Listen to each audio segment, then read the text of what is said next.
तदरीस के हमारे तमाम MLAs, मजलिस इत्तेहादुल मुस्लिमीन के तमाम जिम्मेदारान, नौजवानों, साथियों, बुजुर्गों, मैं यहाँ पर आप लोगों के जोश, जज्बे, हिम्मत और ताकत को सलाम करने के लिए आया हूँ।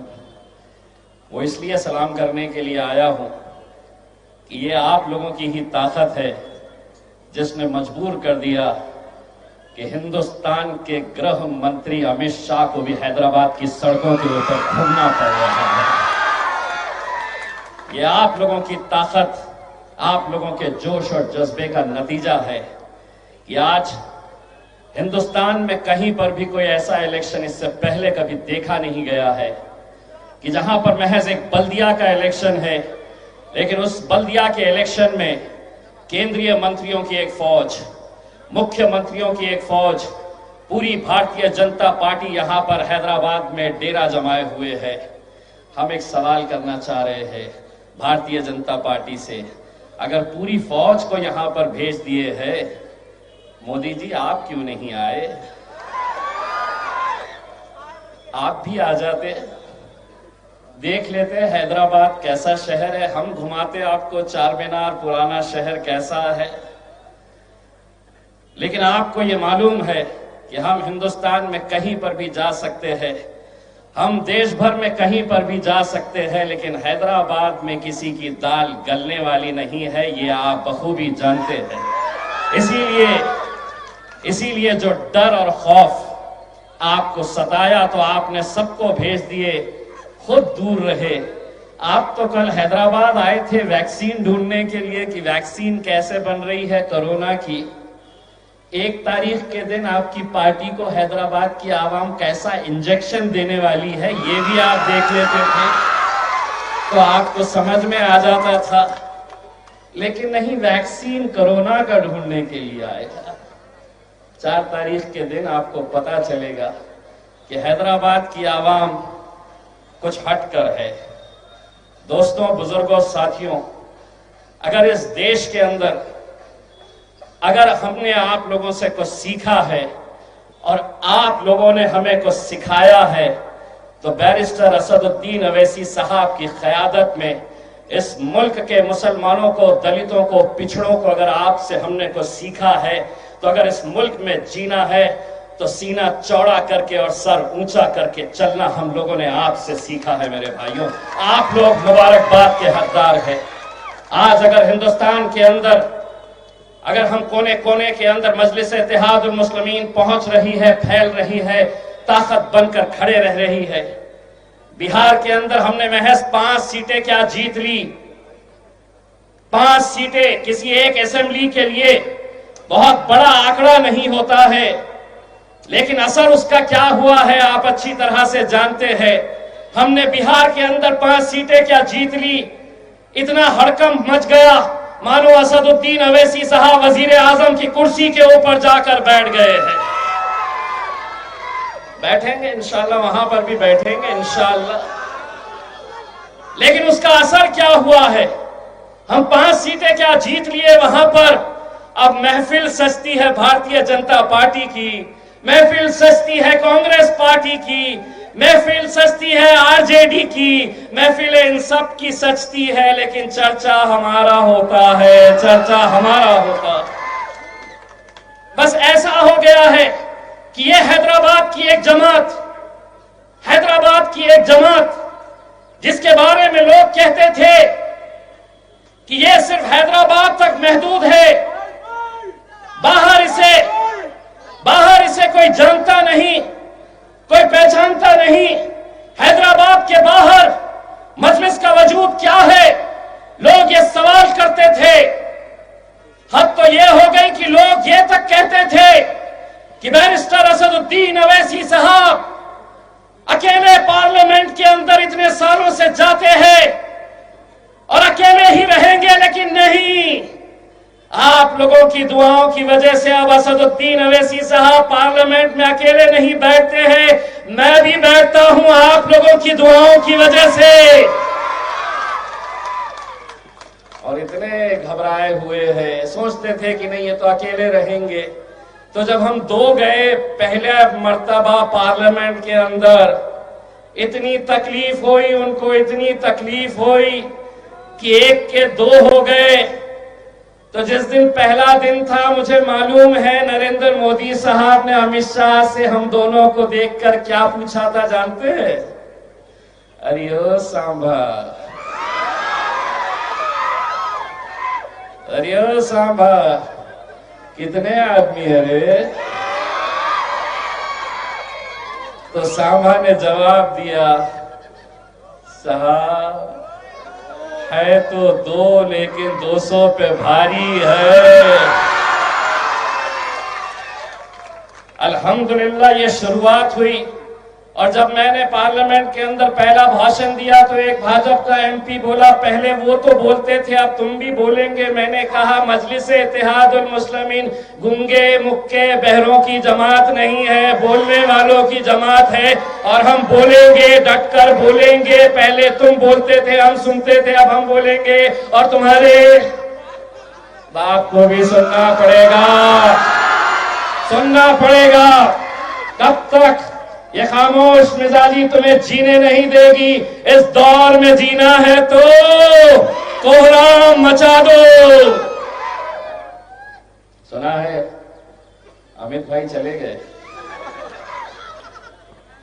मैं अमित भाई कह रहा हूं, वरना हैदराबाद की हमारी एक बहन ने कुछ अलग नाम दी थी, मैं नाम नहीं देने वाला हूं, मैं नहीं बोलने वाला हूं। वरना ये बैठे हुए हैं सामने लेकर इसमें कि वह बनाते तब बनाते, क्या बोली थी मुझे नहीं पता, अब बोल दे। ठीक है मेरे भाइयों, मैं आप लोगों से सिर्फ इतनी इल्तिजा करने के लिए आया हूं। ये इलेक्शन और पहले के इलेक्शन में जमीन और आसमान का फर्क है। आपने देखा होगा कि इस इलेक्शन के अंदर जिस तरह की ताकतें इकट्ठा हो गई, हर एक का मकसद यही है कि मजलिस इत्तेहादुल मुस्लिमीन के गढ़ के अंदर अगर हम उन्हें कमजोर कर देंगे, अगर अपने गढ़ के अंदर इन्हें हम खत्म कर देंगे, तो हम आगे का सपना, एक ख्वाब जो देख रहे हैं आप लोगों के लिए, चाहे वो पश्चिम बंगाल हो, उत्तर प्रदेश हो या देश के कोने कोने में, वहां पर जाने के लिए। वरना कहीं पर ऐसा इलेक्शन नहीं हुआ है जहां पर बड़े बड़े नेता आते हैं, इस तरह की बयानबाजी करके चले जाते हैं। हमारी एक पश्चिम बंगाल की बहन ने बंगाली के अंदर आपने भाषण दिया है। आपको एक हम बात बताना चाहते हैं, जिस दिन आप मजलिस से हमारा ताल्लुक हो गया है, आप अगर इशारों में भी बात कर देती तो हमारी आवाम समझ जाती आप क्या कहना चाह रही है करके। ये मजलिस का एक रिश्ता है। लेकिन आज हमने देखा है हैदराबाद की सरजमीन के ऊपर कैसे कैसे बयान दिए गए। इसी तरह का एक बयान हमने बिहार में अख्तरुल ईमान साहब के एक जलसे के अंदर सुना था, जहां पर कांग्रेस के अध्यक्ष राहुल गांधी जी के मौजूदगी में वहां के उम्मीदवार ने कहा था कि असदुद्दीन अवैसी जो हैदराबाद से बिहार आया है, मैं उसके हाथ पैर तोड़ के वापस उसे हैदराबाद भेज दूंगा। पब्लिक ने उसी दिन तय किया कि तू क्या हाथ पैर तोड़ेगा, हम तुझे इलेक्शन के दिन दिखाएंगे। अख्तरुल ईमान साहब को 90,000 से ज्यादा वोट मिले, तो वो जो हाथ पैर तोड़ने की बात कर रहा था वो 20,000 में ही लपेटा गया। और अब यहां पर एक भाजपा का नेता कहता है कि अगर हम चुनकर आ गए तो हम अवैसी भाइयों को अपने पैरों के नीचे रखेंगे। एक गंजू, समझता है गंजू,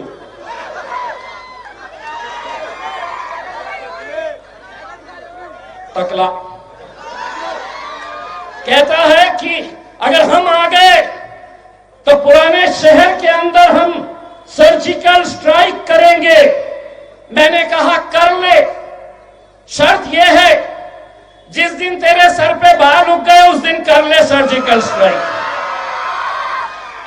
तीसरा कहता है कि ये जो बैरिस्टर असदुद्दीन अवैसी है, तुम अगर यहां पर उन्हें वोट देते हैं तो वो बिहार में ताकतवर होता है, यहां पर वोट देते हैं तो पश्चिम बंगाल, उत्तर प्रदेश में ताकतवर होता है।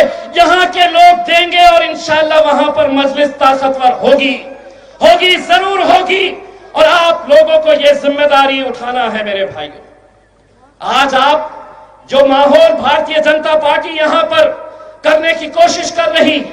एक नेता कहता है कि यह बैरिस्टर असदुद्दीन अवैसी जिन्ना, पाकिस्तान के जिन्ना, उनका दूसरा रूप है। अरे वो जिन्ना जो थे वो चले गए। असद भाई ने यह कहा कि जीना, यहां मरना, इसके सिवा वो जिन्ना थे चले गए। असद भाई ने बोले जीना, मरना, इसके सिवा बस यही रहना है हमको। अच्छे अच्छे आएंगे, 56 इंच के 56 आकर चले जाएंगे, लेकिन हैदराबाद की सरजमीन को कोई मजलिस से छीन नहीं सकेगा मेरे भाई, मजलिस से छीन नहीं सकेगा। और ये जो जितनी भी ताकतें हैं, जितनी भी ताकत है, अभी थोड़ी देर पहले मैं आज तक के एक डिबेट के ऊपर था, एक भारतीय जनता पार्टी वाला स्पोक्स पर्सन था, उसने कहा ये तो वो पार्टी है जो अकबर अवैसी देखो कैसी बातें करता है। मैंने कहा नींद आती है तुझे या रात भर अखबार अखबार अखबार अखबार अखबार अखबार अखबार अखबार अखबार। अरे 4 तारीख तक सो जा, तुझे समझ में आएगा कि तुम्हारी पूरी ताकत लगा दिए थे यहां पर मजलिस। और यहां पर अगर लोग अपनी मोहब्बतों को इतने सालों से जो नवाजते आए हैं, दोस्तों ये आप लोगों की मोहब्बत है, आप लोगों की मेहनत है, आप लोगों की मशक्कत है कि जिसकी वजह से आज मजलिस इत्तेहादुल मुस्लिमीन पूरे हिंदुस्तान के अंदर जो फैल रही है। यकीन मानिए अगर इस बार अगर हम कमजोर हो गए तो कहीं ना कहीं आप ये समझ लीजिएगा कि मजलिस को यहाँ पर जो कमजोर करने की कोशिश की जा रही है, अपनी क़यादत को खत्म करने की कोशिश की जा रही है। मैं आप लोगों से अकबन गुजारिश करने के लिए, एक भाई और एक बेटे की हैसियत से मैं आपको इतना कहने के लिए आया हूँ, आप लोगों से ये एक भीख मांगने के लिए आया हूँ कि 4 तारीख के दिन जब नतीजे आए तो सिर्फ हैदराबाद इसका जश्न नहीं मनाना चाहिए बल्कि पूरे हिंदुस्तान ने मनाना चाहिए। और हम भी फख्र के साथ महाराष्ट्र के अंदर हमने ये कहना चाहिए कि हम भी आए थे आपके दरबार में आप लोगों से इल्तिजा करने के लिए और आप लोगों ने हमारा सुना है। बस जाते जाते आप लोगों से सिर्फ इतना कहना चाहूंगा, अगर मजलिस के साथ पूरी ताकत के साथ खड़े हैं मेरे भाइयों, तो एक बार दोनों हाथ ऊंचा करके मेरी आवाज के साथ आवाज लगाइए, मजलिस इत्तेहादुल मुस्लिमीन, मजलिस इत्तेहादुल मुस्लिमीन।